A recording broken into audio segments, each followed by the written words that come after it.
الحمد لله رب العالمين وصلى الله على سيدنا محمد وعلى آله وصحبه الطيبين الطاهرين. La louange est à Allah, le Seigneur des mondes.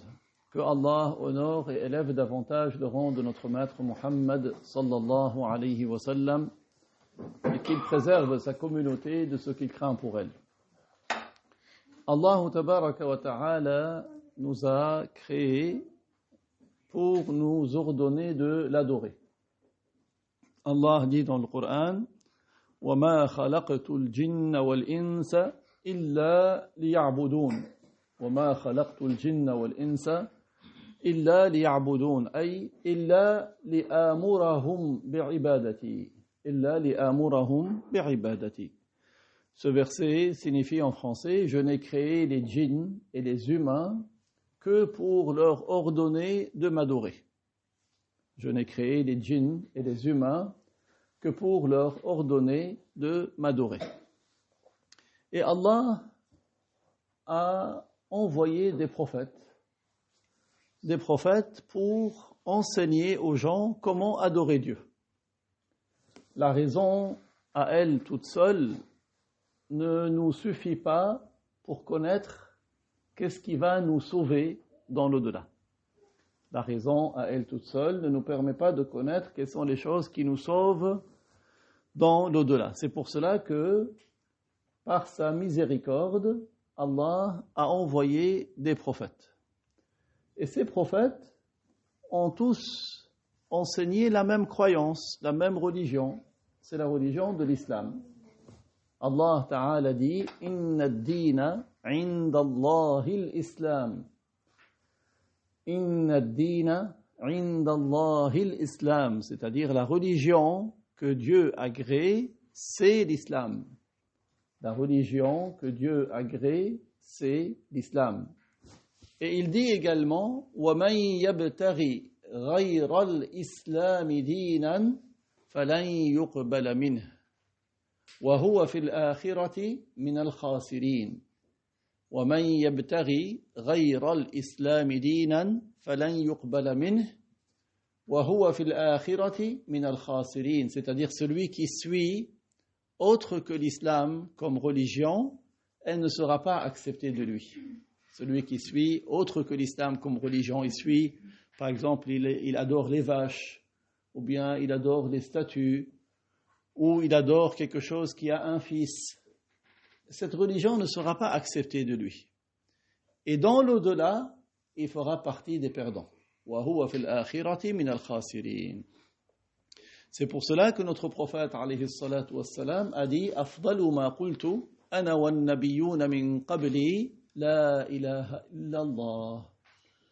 Le prophète Muhammad sallallahu alayhi wa sallam a dit ce qui signifie en français: la meilleure parole que j'ai dite, moi et les prophètes qui m'ont précédé. La meilleure parole que j'ai dite, moi et les prophètes qui m'ont précédé, c'est quelle parole? La ilaha illallah. Il n'est de Dieu que Dieu. Donc quand toi tu dis la ilaha illallah, tu es en train de dire la meilleure parole que tous les prophètes ont dite. Et les prophètes sont les meilleurs des créatures de Dieu. Donc regardez combien cette parole, elle est importante. Et c'est la meilleure parole que Dieu agrée. C'est la plus belle des paroles. C'est grâce à elle que celui qui n'était pas musulman devient musulman. Si quelqu'un n'était pas musulman, pour devenir musulman, qu'est-ce qu'il doit dire? Il doit dire les deux témoignages. La ilaha illallah, Muhammadur Rasulullah. Il n'est de Dieu que Dieu, Muhammad est le messager de Dieu. Et donc, parmi les choses que Allah nous a transmises par le prophète Muhammad sallallahu alayhi wa sallam, il y a un devoir qui fait partie des 5 principaux devoirs de l'islam. Un jour, Jibril est venu et il a interrogé notre prophète alayhi salatu wassalam. Il lui a dit: qu'est-ce que l'islam? Jibril, il connaissait la réponse. Et pourquoi est-ce qu'il a posé la question? Pour que les compagnons qui étaient présents écoutent la réponse. Parfois, tu sais, tu connais la réponse. Par exemple, La femme va demander à son mari, combien est-ce qu'il y a de prières obligatoires par jour? Elle sait qu'il y a 5 prières obligatoires, mais pour que les enfants entendent. Vous avez compris? Donc c'est comme ça, Jibril, il a posé la question au prophète, il lui a dit, c'est quoi l'islam? Et le prophète lui a dit, l'islam, c'est que tu témoignes qu'il n'est de Dieu que Dieu, et que Muhammad est le messager de Dieu. Et que tu accomplisses la prière, et que tu t'acquittes de la zakat, que tu accomplisses le pèlerinage à la Mecque, et que tu fasses le jeûne du mois de Ramadan. Donc ça veut dire que le jeûne du Ramadan fait partie des 5 principaux devoirs de l'islam. Cette obligation, Allah Ta'ala dit à son sujet, Shahru Ramadan alladhi unzila fihi al-Qur'an, hudan lin-nasi wa bayyinatin min al-huda wal-furqan. فمن شهد منكم الشهر فليصمه ومن كان مريضا أو على سفر فعدة من أيام أخر يريد الله بكم اليسر ولا يريد بكم العسر ولتكملوا العدة ولتكبروا الله على ما هداكم ولعلكم تشكرون. C'est dans Sourate Al-Baqarah. C'est un verset du Coran dans Sourate Al-Baqarah. Ce verset indique l'honneur du mois de Ramadan. Et ce verset indique aussi l'éminence du Coran. 2 choses, parce que il y a l'importance du mois de Ramadan et l'importance du Coran. Le Coran, c'est le livre par lequel Allah Ta'ala guide. Et ce verset indique aux gens comment remercier Dieu pour le mérite du Coran et le mérite du jeûne du Ramadan. Shahru Ramadan, le mois de Ramadan, c'est le 9e mois du calendrier lunaire. Le calendrier solaire, le 9e mois, c'est septembre, n'est-ce pas? Dans le calendrier lunaire, Ramadan, c'est le mois numéro 9. D'accord? Le 9e mois, c'est le mois de Ramadan. Alladhi unzila fihi al-Qur'an, c'est dans ce mois que le Coran a été descendu. D'où est-ce qu'il a été descendu? Il a été descendu de la table préservée, al-Lawh al-Mahfouz.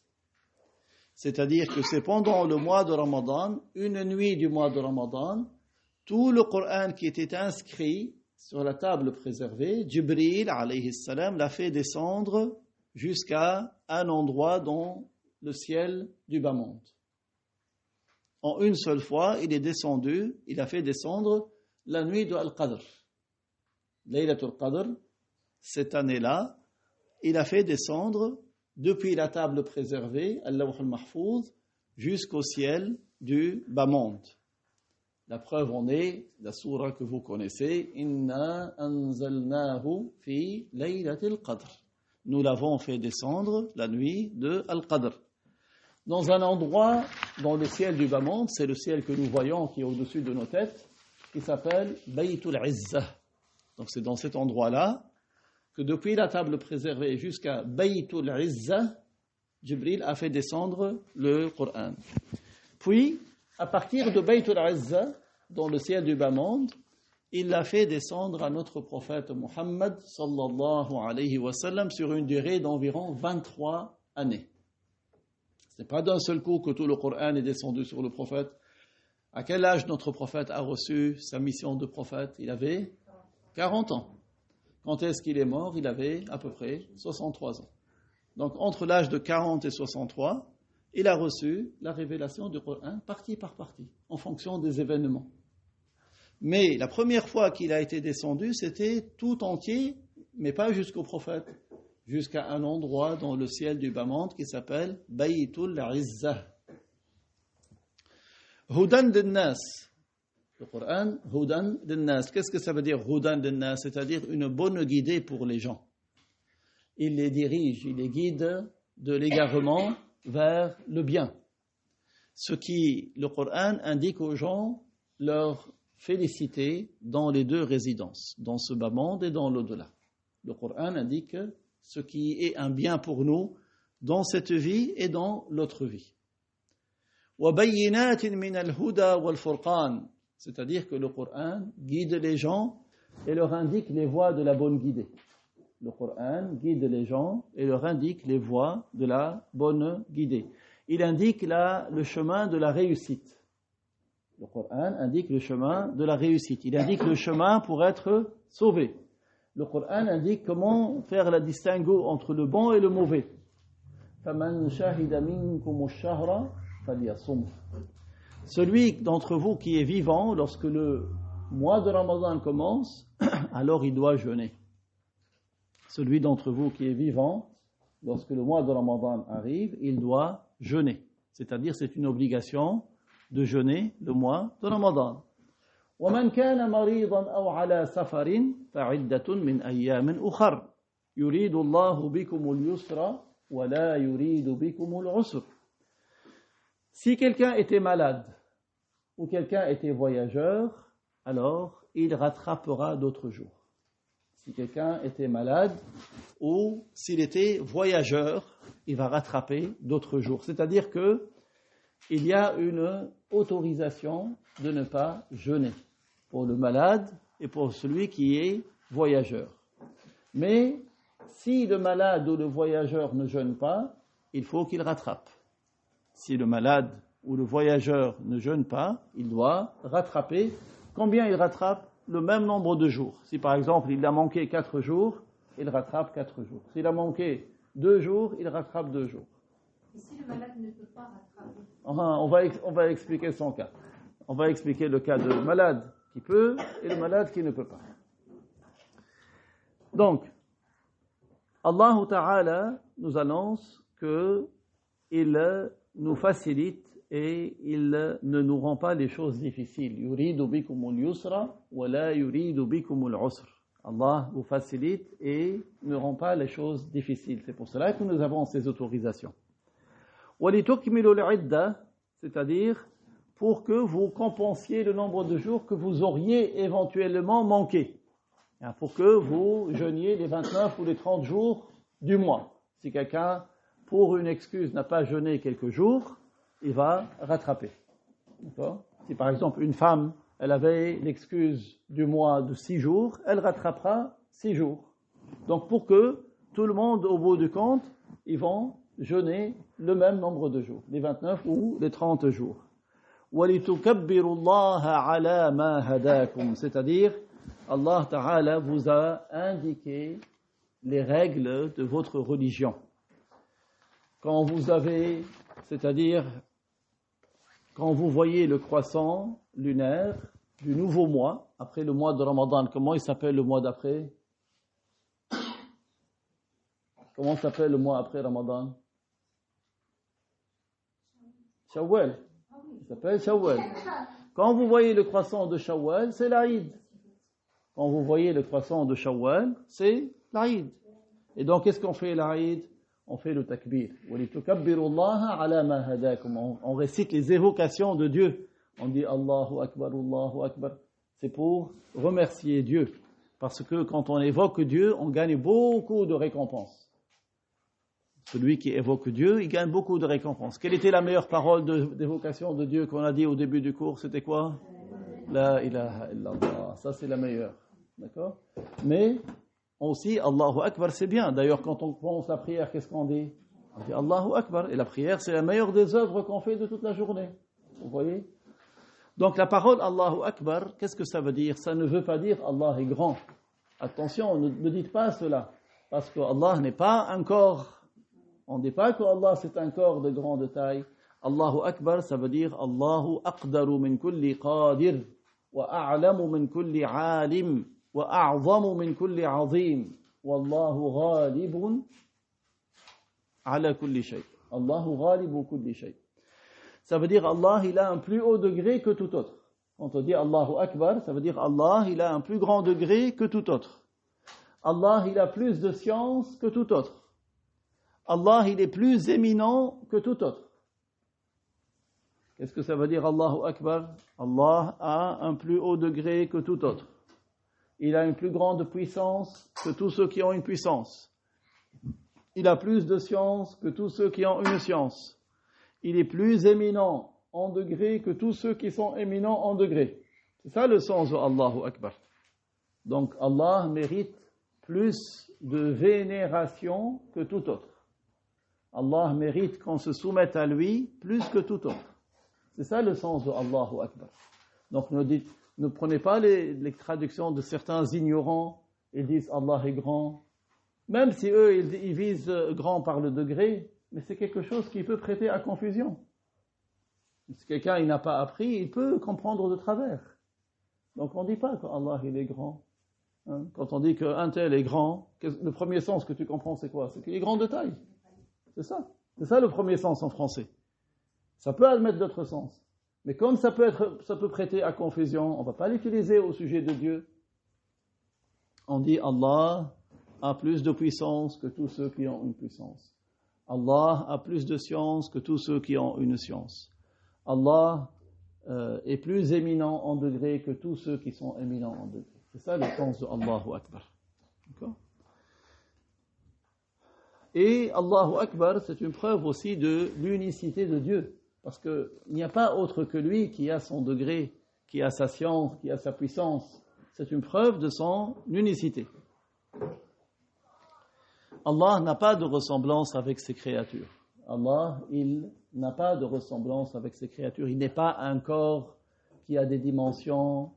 Il n'est pas dans un endroit. Il n'est pas dans une direction. Allah, il existe sans endroit ni direction. Allah existe sans endroit ni direction. وَلَعَلَّكُمْ تَشْكُرُونَ وَلَعَلَّكُمْ تَشْكُرُونَ أي تشكرون الله على ذلك يعني فرض عليكم الصيام وندبكم إلى التكبير لتكونوا بذلك من الشاكرين. Puissiez-vous remercier Dieu. Pourquoi dans ce verset il y a puissiez-vous ainsi remercier Dieu? C'est-à-dire, il vous a ordonné de jeûner, il vous a rendu obligatoire le jeûne, et il vous a incité à dire Allahu Akbar. Il vous a incité à dire Allahu Akbar pour que cela soit une cause qui fait de vous des gens qui remercient Dieu. Pour que cela soit une cause, pour que vous fassiez de ceux qui remercient Dieu. Allah nous a donné beaucoup de bienfaits. Nous le remercions pour ses nombreux bienfaits. Comment nous remercions Dieu? En l'adorant. Comment on remercie Dieu? En lui obéissant. C'est comme ça qu'on remercie Dieu. C'est ça le remerciement de Dieu.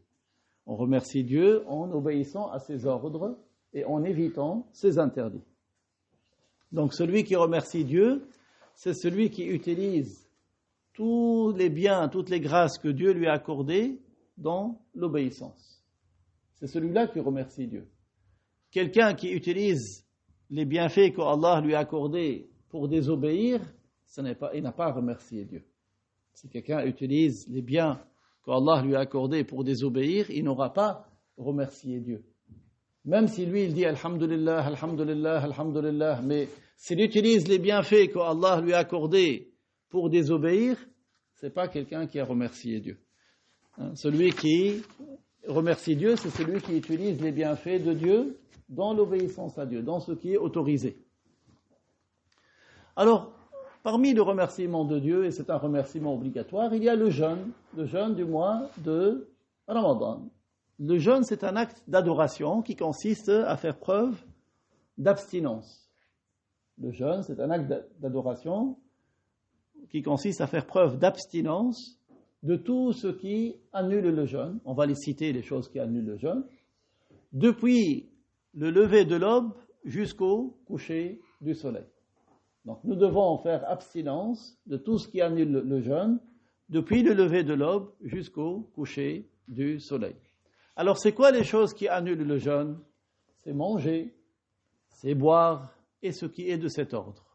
Donc on doit s'abstenir de manger, de boire et de ce qui est de cet ordre depuis le lever de l'aube jusqu'au coucher du soleil. Donc si quelqu'un il a mangé ou il a bu délibérément, ça veut dire quoi délibérément? Volontairement, exprès. C'est pas par oubli. Il a mangé délibérément pendant la journée, son jeûne est annulé. D'accord? Son jeûne est annulé. Qu'est-ce qu'il doit? Il doit regretter. Il doit faire le repentir à Dieu. S'il a mangé ou il a bu délibérément, il doit faire le repentir à Dieu. Et il doit s'abstenir le reste de la journée. Il ne dit pas, ça y est, j'ai rompu, j'ai cassé ma journée, je continue. Non. Puisqu'il a désobéi, il arrête de désobéir.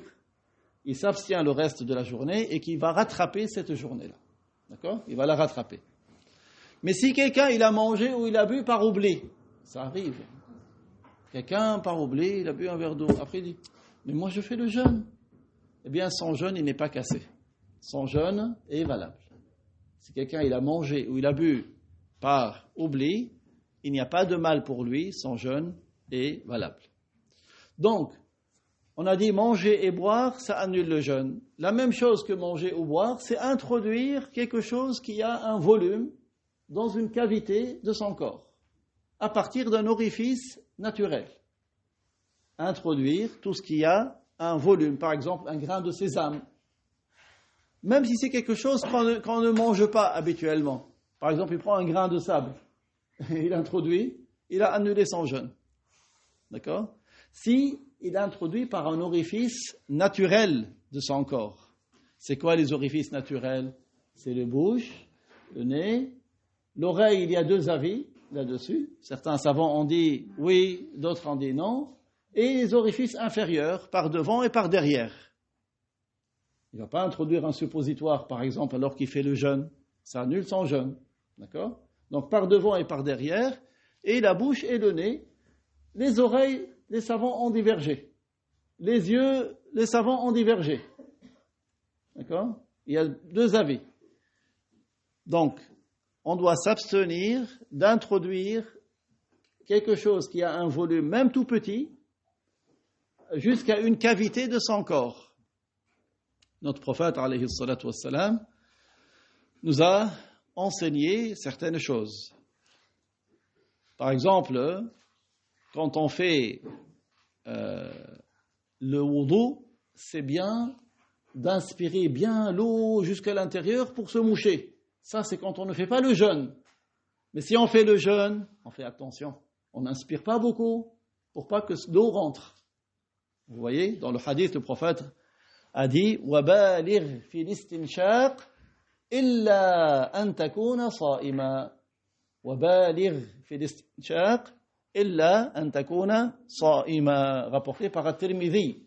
C'est-à-dire, quand tu fais ton wudu, inspire bien l'eau pour nettoyer tes sinus, sauf si tu fais le jeûne. Si tu fais le jeûne, tu fais attention, tu n'introduis pas beaucoup, pour pas que l'eau rentre à l'intérieur. De même, si quelqu'un il fait des injections, ça n'annule pas le jeûne. Le jeûne, si quelqu'un il faut qu'il fasse une piqûre, soit intramusculaire ou intradermique, ou intraveineuse, ça n'annule pas le jeûne. Pourquoi? Parce que ce n'est pas un orifice naturel. D'accord? Ce n'est pas un orifice naturel. De même, si quelqu'un il met du beurre de karité, ça n'annule pas le jeûne. Il met du beurre de karité sur le visage, ça n'annule pas le jeûne. S'il met de l'huile d'olive, ça n'annule pas le jeûne. S'il prend une douche, ça n'annule pas le jeûne. Pourquoi? Parce que les pores de la peau ne sont pas considérés comme des orifices naturels. C'est pour cela que les oreilles, certains savants, ils ont dit, c'est comme les pores de la peau. Ce n'est pas un orifice naturel. Et d'autres ont dit, si, c'est un orifice naturel comme la bouche. C'est pour ça qu'il y a divergence. Il y a divergence. Toi, tu peux suivre ces savants, tu peux suivre ces savants. D'accord? Par contre, si quelqu'un, il est asthmatique, et il a besoin de ventoline, il a besoin de faire le produit là, qui fait le pchit là. D'accord? Ça annule le jeûne. Ça, c'est quelque chose qui annule le jeûne. D'accord? Le pulvérisateur, ça pulvérise. Hein, ça fait des gouttes, parce qu'il y a des gouttes qui sortent, même s'ils sont toutes petites, mais c'est des gouttes. Pour ça, lui, il se sent mieux, parce qu'il a introduit ça dans ses poumons. Donc ça annule le jeûne. Également, parmi les choses qui annulent le jeûne, c'est le rapport sexuel. Celui qui fait un rapport pendant la journée, son jeûne est annulé. Il doit faire le repentir et il doit s'abstenir le reste de la journée et rattraper cette journée qu'il a annulée. Également, parmi les choses qui annulent le jeûne, il y a la masturbation. C'est le fait de provoquer la sortie du mani, même si ce n'est pas par un rapport sexuel. Mais si quelqu'un il a fait un rêve érotique et il a émis du mani dans le rêve pendant la journée, ça n'annule pas son jeûne. Ça n'annule pas son jeûne. Mais s'il a émis du mani, le liquide, pour l'homme, le sperme ou son équivalent pour la femme, il doit faire le ghusl pour la prière. Mais le jeûne, il reste valide. Le jeûne reste valide. Également, parmi les choses qui annulent le jeûne, il y a le fait de provoquer le vomissement. C'est quoi provoquer le vomissement? Il y a certains qui se sentent mal, le ventre ballotté, lourd. Qu'est-ce qu'il fait? Il introduit son doigt pour vomir, pour se libérer. Provoquer le vomissement, ça annule le jeûne. Donc si quelqu'un il provoque le vomissement, ça annule le jeûne. S'il sait que c'est interdit, s'il se souvient qu'il est en train de jeûner et qu'il n'a pas fait cela sous la contrainte. Trois critères. S'il sait que c'est interdit, s'il se rappelle qu'il fait le jeûne et qu'il n'a pas fait cela sous la contrainte. Donc, mais si quelqu'un vomit malgré lui, c'est pas lui qui s'est fait vomir, il a vomi malgré lui, son jeûne est valable. À quelles conditions son jeûne est valable? S'il n'avale rien.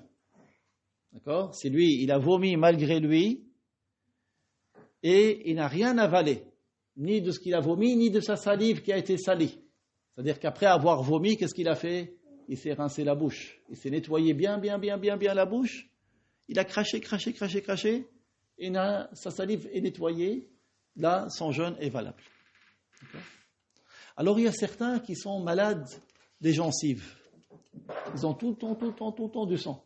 Tout le temps. Ces gens-là, les savants ont dit, si c'est tout le temps, ils crachent, et même s'ils ne se rincent pas la bouche, son jeûne est valable. Parce qu'il y a des gens, ils sont tout le temps, presque tout le temps, il a du sang dans les gencives. Donc dans ce cas-là, il crache, et même s'il ne se rince pas la bouche, et continue son jeûne reste valable. Également, parmi les choses qui empêchent le jeûne, c'est les menstrues et les louchis. La femme qui a le sang des menstrues, ou la femme qui a le sang des louchis. Les louchis, c'est quoi? C'est après l'accouchement. Après l'accouchement, la femme, généralement, elle a du sang. Donc, si elle a les menstrues ou les louchis, pendant cette période-là, elle ne jeûne pas. Pendant cette période, elle ne jeûne pas. Il n'est pas permis pour elle de jeûner. Mais ici, quand on dit il n'est pas permis pour elle de jeûner, ça ne veut pas dire que c'est obligatoire pour elle de boire, de manger. Si elle veut boire et manger, elle boit et elle mange. Si elle veut, elle ne mange pas, elle ne boit pas. Mais il ne faut pas qu'elle fasse cela dans l'intention de faire le jeûne. Il ne faut pas qu'elle s'abstienne de manger et de boire dans l'intention de faire le jeûne. Également, parmi les choses qui annulent le jeûne, il y a l'apostasie. C'est quoi l'apostasie? C'est la sortie de l'islam.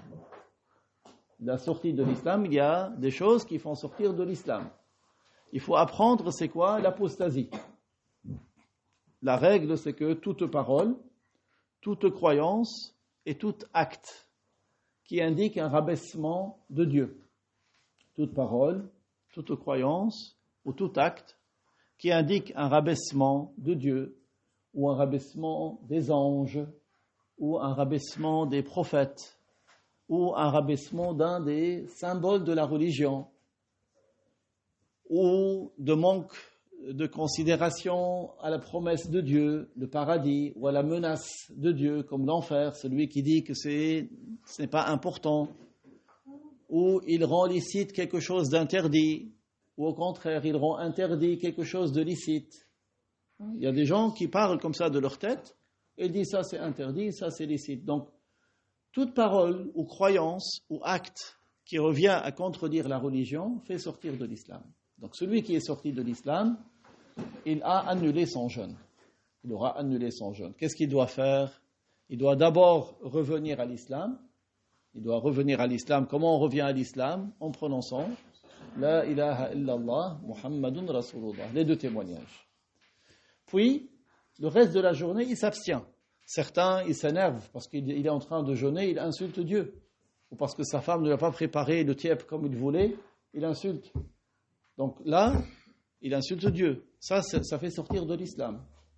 D'accord? Ça fait sortir de l'islam. Il doit revenir à l'islam et le reste de la journée, il s'abstient de ce qui annule le jeûne et il rattrape cette journée immédiatement après l'Aïd. Donc faites attention et préservez votre islam. Nous, beaucoup de ces choses, on les a déjà entendues. Mais Allah, il dit وَذَكِّرْ فَإِنَّ الذِّكْرَ تَنْفَعُ الْمُؤْمِنِينَ. Ça veut dire fais le rappel. Le rappel est utile pour les croyants. Et il se peut que comme notre maître Jibril a fait avec notre prophète, il est venu, lui a posé la question, c'est quoi l'islam? Pour que peut-être qu'il y a quelqu'un qui n'a pas entendu avec nous, et il entend cela. C'est important.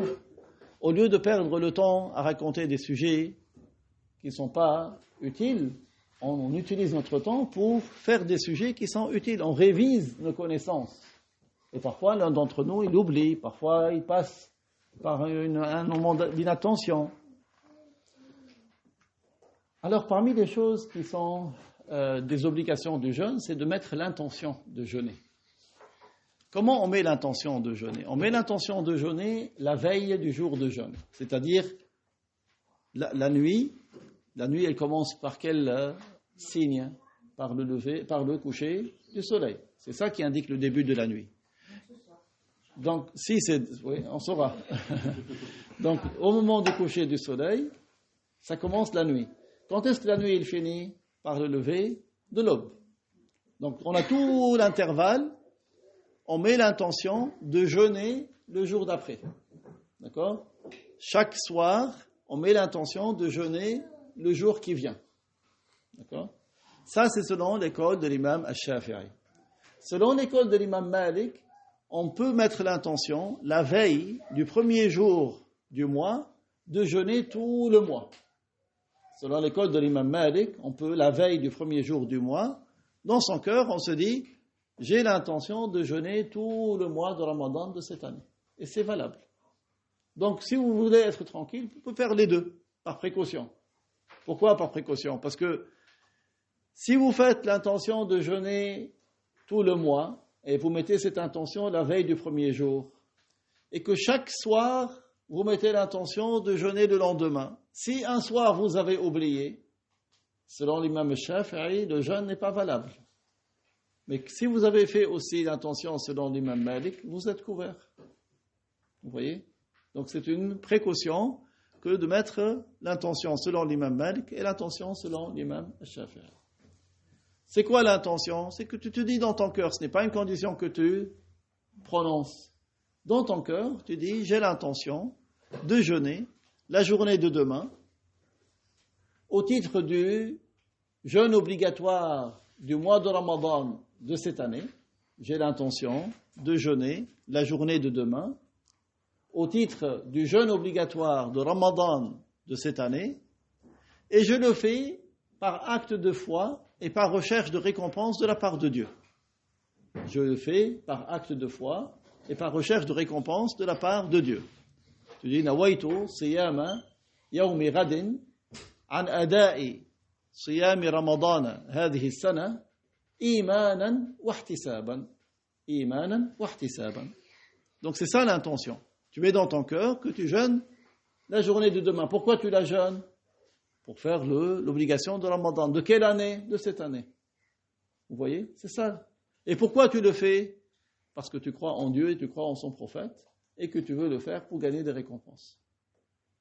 Voilà, c'est l'intention la plus complète. J'ai l'intention de jeûner la journée de demain au titre de l'obligation du mois de Ramadan de cette année et je le fais par acte de foi et par recherche de récompense de la part de Allah. Donc, en fait, dans le jeûne, il y a deux piliers, deux obligations. Le premier pilier, c'est l'intention, et le deuxième, c'est quoi? C'est l'abstinence. Deux piliers, l'intention et l'abstinence. L'abstinence, on a cité de quoi on devait s'abstenir. Et l'intention, c'est ce que nous venons de dire maintenant. Et chaque soir, tu mets l'intention pour demain. Même si tu manges après et tu bois, l'intention, ce n'est pas une condition que ce soit la dernière chose que tu fais. D'accord ? Tu peux, par exemple, tu étais en train de jeûner et tu t'es assuré que le soleil s'est couché. Donc tu vas rompre le jeûne. Tu peux, avant de rompre le jeûne, mettre l'intention de jeûner le jour d'après. Comme ça, tu ne vas pas oublier. Chaque soir, avant de manger la date, tu mets l'intention que tu vas jeûner le jour d'après. Même si tu manges et tu bois après avoir fait l'intention, ça n'est pas préjudiciable pour ton intention. Il n'est pas une condition de la renouveler, cette intention. Alors, il y a des choses qui sont recommandées pour le jeûne, c'est de s'empresser de jeûner, de rompre le jeûne. Quand on s'assure que le soleil s'est couché, c'est recommandé de rompre le jeûne rapidement. Mais attention, il ne faut pas faire comme certains, sans s'assurer que le soleil s'est couché, il va rompre le jeûne. Non. D'abord, tu t'assures que le soleil s'est couché, et après, tu romps le jeûne. D'accord ? C'est bien, le prophète, alayhi salatu wassalam, a dit « La yazalu nasu bi khayrin ma ajjalu al-fitra » Les gens sont dans de bonnes conditions, tant qu'ils s'empressent de rompre le jeûne.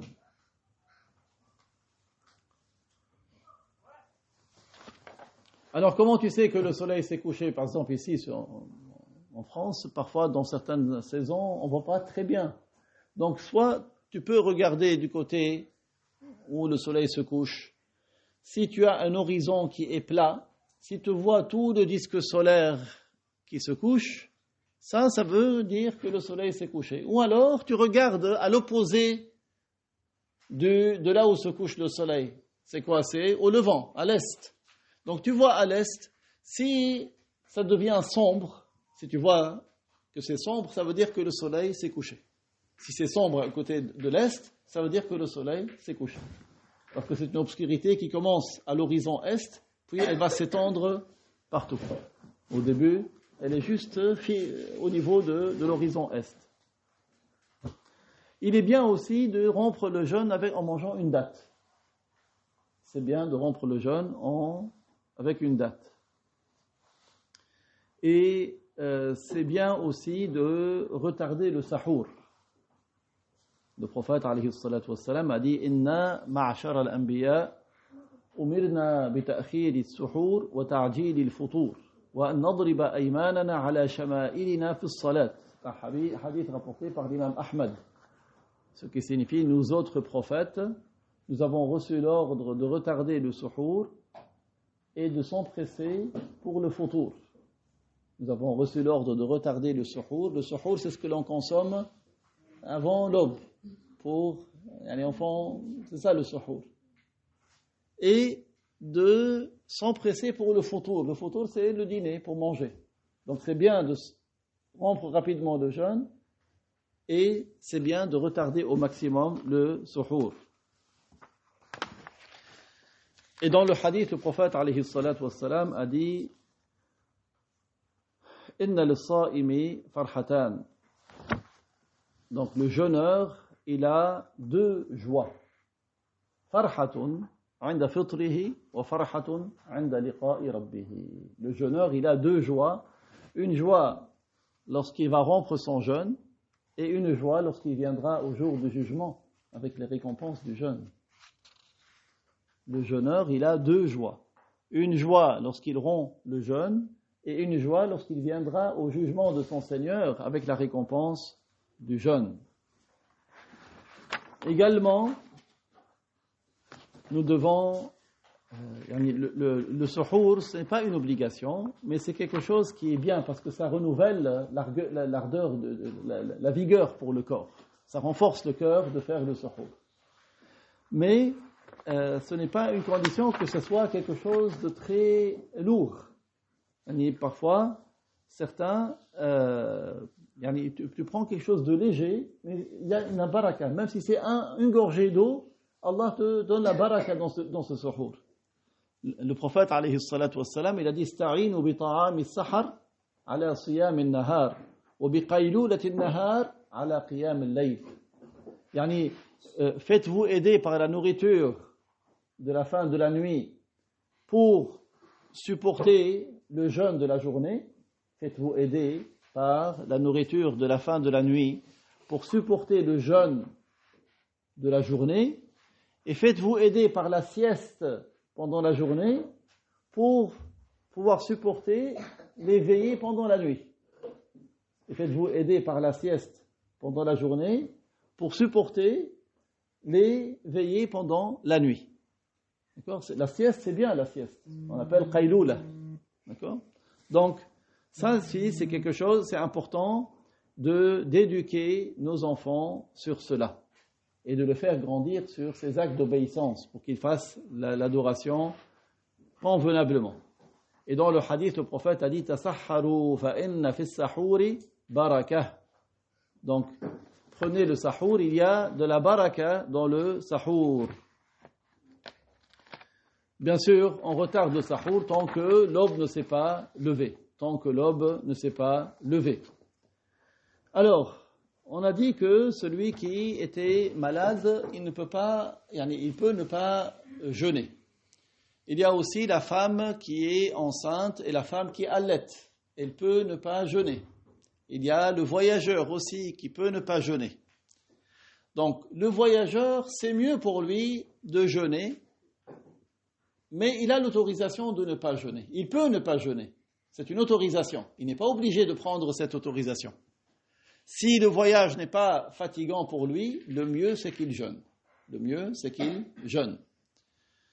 Maintenant, si quelqu'un, il est très vieux, âgé, c'est un vieillard et il ne peut pas supporter le jeûne. Celui qui ne peut pas supporter le jeûne, il ne jeûne pas, mais il doit donner une fidya. C'est quoi une fidya ? C'est une compensation. C'est-à-dire quoi ? Il doit donner pour chaque jour le plein de 2 mains jointes de la nourriture du base.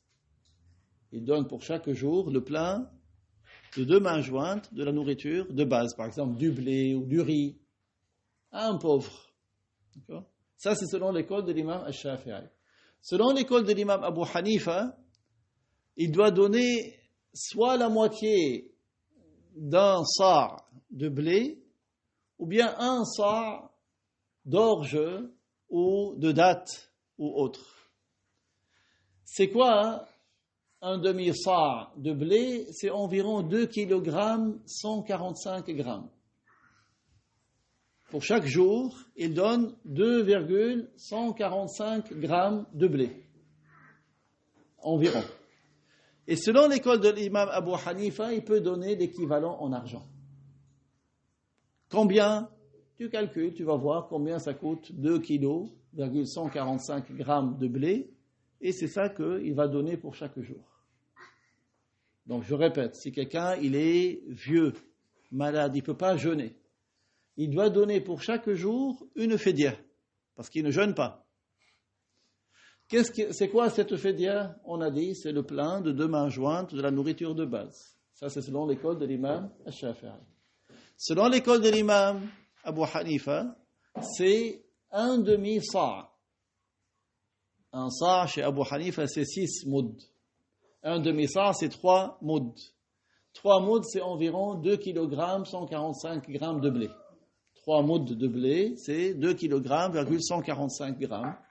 Et selon l'école de Abu Hanifa, il peut donner la contrepartie monétaire.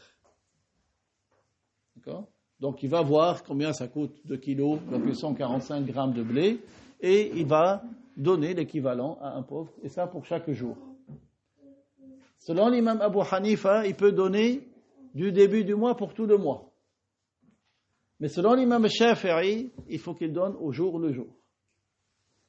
D'accord ? Donc vous avez cet avis et cet avis.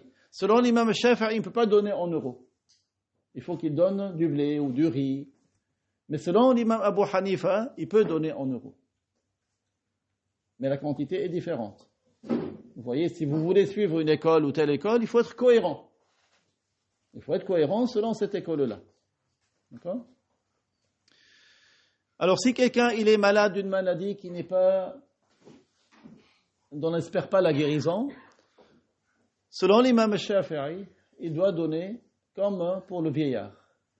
C'est-à-dire pour chaque jour, au jour le jour, un moud de la nourriture de base la plus répandue du pays. D'accord ? pour la femme qui est enceinte et la femme qui allaite. Alors ici, les savants, ils ont distingué deux cas. Si le jeûne est difficile pour elle et que elle a l'autorisation de ne pas jeûner, si elle craint pour sa santé à elle ou elle craint pour son enfant. Les savants, ils ont dit, est-ce qu'elle a peur pour elle, pour sa santé, ou elle a peur pour la santé de son enfant? Si elle a peur pour sa santé à elle, elle peut ne pas jeûner et elle n'a pas de compensation à donner. Il n'y a pas de compensation, parce qu'elle craint pour sa santé à elle. Si elle craint pour la santé de l'enfant, c'est-à-dire si elle est enceinte, elle a peur d'avorter, si elle allait, elle a peur qu'il n'ait plus de montée de lait, que le lait tarisse, dans ce cas, elle doit une compensation. C'est-à-dire, en plus du rattrapage, j'en parle là, en plus du rattrapage, elle doit la compensation. La femme qui est enceinte et la femme qui allait. D'accord? Donc, voilà, c'est un petit résumé pour que chacun d'entre nous, il se rappelle cet acte, que chacun d'entre nous transmette autour de lui. Notre prophète, alayhi salatu wassalam, il a dit « Ballighu anni walau ayah » transmettez de moi même un seul verset. C'est-à-dire, tu as appris une question, enseigne-la aux autres. Donc, pour faire le récapitulatif, le résumé, qu'est-ce qu'on a dit? On a dit le jeûne, c'est une obligation. Il fait partie des 5 principaux devoirs de l'islam. Il y a 2 piliers dans le jeûne. Il y a l'abstinence et l'intention. L'intention et l'abstinence, 2 piliers. Il y a des choses recommandées dans le jeûne, entre autres de s'empresser de rompre le jeûne quand on s'assure que le soleil s'est couché, de retarder le sahour au plus tard. Il y a aussi des prières. Le sahour, c'est le repas. Oui, le repas le matin, oui, avant l'aube, parce que le temps, la fin de la nuit s'appelle le sahar. Sahar, c'est le temps de la fin de la nuit. Donc, et le plat qu'on mange dedans, c'est le suhour. Et le sahour, c'est l'acte de se nourrir à ce moment-là. Ça, c'est l'acte, c'est la nourriture elle-même. Et donc, on a vu aussi quelques petites règles concernant celui qui peut ne pas jeûner, comme le voyageur, le malade, pour qui le jeûne est éprouvant, la femme qui est enceinte, la femme qui allaite, si le jeûne est insupportable pour elle. Et on a vu que certaines femmes, celles qui a les menstrues et les louchis, elles ne jeûnent pas et elles rattrapent autant de jours qu'il lui manque. Nous demandons à Allah Ta'ala qui nous accorde la baraka durant le mois de Ramadan. Nous demandons à Allah qui nous aide à l'évoquer, à le remercier et à l'adorer correctement. Nous demandons à Allah qu'il agrée de nous. Certes, il est celui qui entend et qui sait. Nous demandons à Allah qui nous exauce nos invocations et qui nous pardonne nos péchés et qu'il pardonne aux croyants et aux croyantes, qu'il ne nous dévoile pas, qu'il apaise nos craintes, qu'il soutient tous ceux qui sont dans la difficulté et que Allah nous renforce pour lui obéir.